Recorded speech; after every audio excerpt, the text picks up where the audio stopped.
Welcome to Scary Story Vault, where the shadows are deep and the screams never fade. Tonight's story will take you inside the abandoned halls of St. Agnes Hospital, a place where the past refuses to die and the echoes of suffering still linger. Make sure you're somewhere safe, turn down the lights, and get ready for a terrifying journey. Are you brave enough to listen until the end? Let's begin. On the outskirts of a forgotten city stands the rotting carcass of St. Agnes Hospital. Once a sanctuary for the sick, it is now a festering wound on the landscape, its windows shattered and its walls blackened by mold and time. Locals cross themselves when passing by, whispering that the hospital is cursed.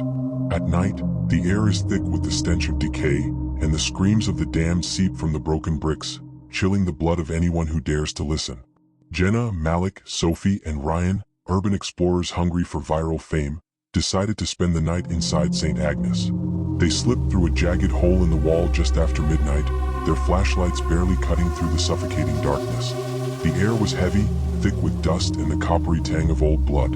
Every step echoed, but the echoes didn't always match their movements. The hospital's halls were a maze of peeling paint and rusted equipment. Wheelchairs sat in the middle of corridors, facing the walls as if hiding from something. Patient charts littered the floor, their pages stained with brownish-red fingerprints. On the walls, desperate messages were scrawled in what looked like dried blood. "Help US, they won't let me leave," screams never in D.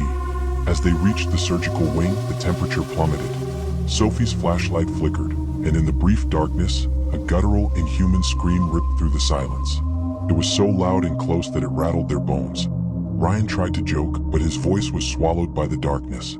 Malik's camera glitched, showing a pale, eyeless face grinning behind them for a split second. Jenna felt something cold and wet slide across her neck, leaving a burning welt. They pressed on, drawn by a mix of terror and morbid curiosity. The psychiatric ward's doors were chained shut, but through the tiny window they saw pale, skeletal hands clawing at the glass, fingernails leaving bloody streaks. The chains rattled violently and a chorus of voices shrieked, "Let us out!" The group ran, but the halls twisted and changed behind them, trapping them deeper inside. In the children's ward, faded murals of animals had been defaced, their eyes gouged out. The explorers heard the sound of tiny feet running behind them, and then the giggle of a child, high-pitched, broken, and echoing from everywhere at once. Malik's camera caught a glimpse of a small, shadowy figure crawling on the ceiling, its head twisted backward, mouth stretched impossibly wide in a silent scream. Separated in the chaos, Jenna stumbled into the operating theater. The overhead lights snapped on, revealing rusty surgical tools and a table slick with fresh blood. She heard whispers, pleading, begging, and then angry, accusing. The shadows in the corners writhed and pulsed, forming the shapes of patients writhing in agony, their mouths sewn shut, their eyes rolling in terror. Jenna tried to run, but the doors slammed shut, and the shadows surged toward her, cold and suffocating. Meanwhile, Malik, Sophie, and Ryan found themselves in the morgue. The drawers banged open and shut, and the temperature dropped so low their breath froze in the air. Suddenly, the walls began to bleed, thick black ichor oozing from every crack. The screams erupted again, so loud and piercing that blood trickled from their ears. The lights died, and in the pitch-black, icy hands grabbed their ankles, pulling them toward the open drawers. Something whispered in Malik's ear, "Stay with us forever." Desperate, the friends fought their way back to the main entrance, guided only by the flickering beam of Sophie's dying flashlight. The screams grew louder, overlapping into a cacophony of pain and terror.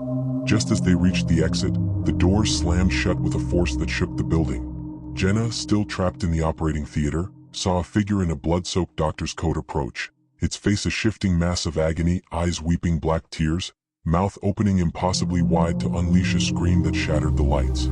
With a final surge of terror, Jenna smashed a window and hurled herself through, glass tearing her arms and face. The others followed, stumbling into the freezing night, the hospital's screams echoing behind them, following them into the darkness. They never returned to St. Agnes Hospital. Their footage went viral, but viewers noticed something horrifying.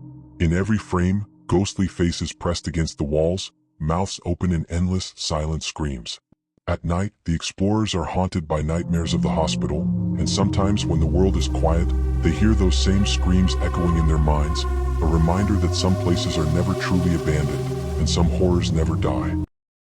If you made it to the end, you're braver than most.